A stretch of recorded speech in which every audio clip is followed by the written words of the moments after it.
Yeah, well, look, I've got a few too here. I'd love to mention Melissa McIntosh. She's the new shadow communications minister.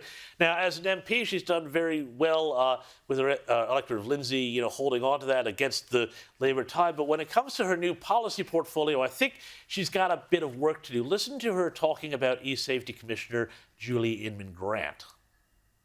We've got to remember the intent of this policy, and around 5 o'clock is when kids get home from school, they whip out their phones and they're on social media.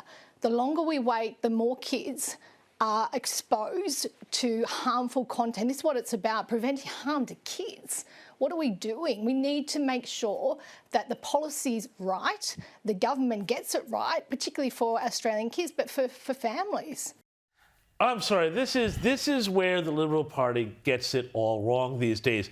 The idea that you've got a Liberal shadow minister going out there and saying the government is going to do the job of parents in terms of dealing with kids and their social media and their internet usage. I think that just shows philosophically how far away they've gone from their roots. And now, you've got them talking about adding YouTube into the mix, which is bonkers because anybody who has dealt with kids knows a lot of them use YouTube to do a lot of things like actually learn the stuff that their teachers are incapable of teaching. So, this is just really dangerous. It's sinister. It's anti-freedom. It's actually anti-parents. It's not empowering parents. And it's really, I think, this shows just how philosophically off the mark the Libs have gone. It shows you that they are utterly broken.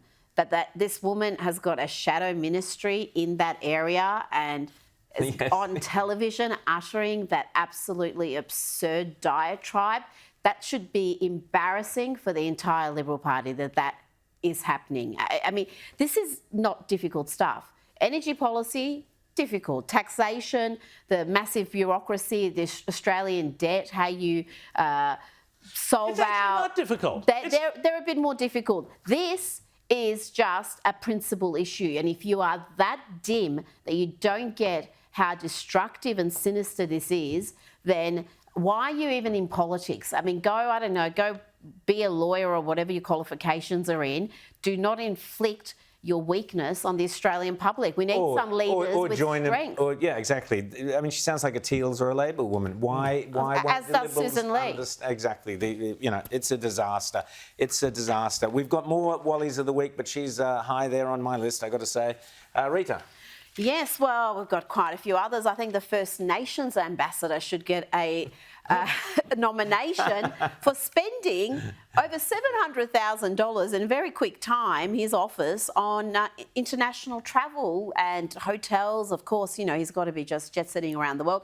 The fact that this role even exists is an indictment on the Albanese government. Why do we need a First Nations ambassador?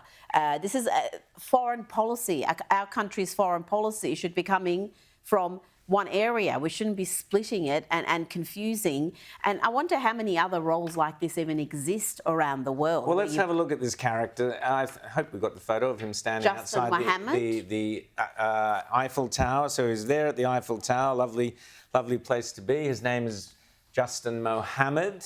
I'm not sure if that leads to any confusion on the part of people in Paris when he presents himself.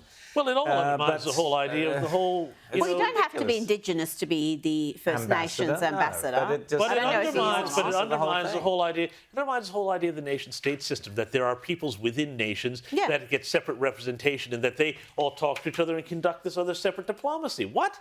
This would have all made sense if the Voice got up. Then you could have a First Nations ambassador because the entire country are in founding document, the Constitution would be having this concept of having different divisions according to race. But the Voice was defeated, and yet they are just barrelling ahead like they got it through. Yeah.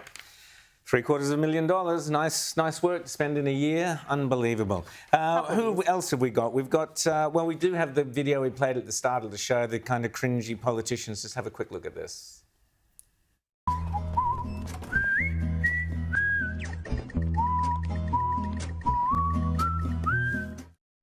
Who do they think they're impressing? Who is this aimed at? I mean, what youngsters? I don't think that this works. Do you think that this works? I mean, do you think this slop this Gen Z millennial slop that some social media people in their offices are saying, hey guys, it'll be really fun. We'll do a little day in the life thing. We'll do a funny walk sort of thing. That these are the people who are supposed to be the serious party, the policy party, the evidence-based policy party. And I mean, you've got Albanese participating in all of these labor hacks there we saw in that last video. This young senator from WA who was, I think, 21 and now on $233,000 a year because she happened to get up with a Senate quota. This is... Well, that's again an indictment on Labor. It's an indictment on Labor. Put her up like they put up Senator Payman before her. And I wonder how long this one's going to last. I wonder how long this one is going to last on the Labor They've got benches. these massive... social media teams now, so paid for by our taxes, and they have to come up with some content. I mean, if you've got a job as a social media manager expert, you've got to come up with something, and that's what they come up with. Can I have a nomination, Please. international one? Rashida Talib, one of the squad, a Democrat, and she had this brave and stunning protest. Let's have a look. Palestinian people, this is all for you.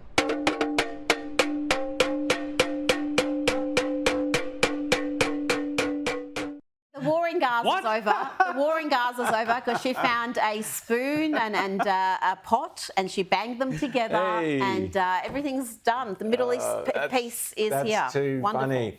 Well, I was going to vote for...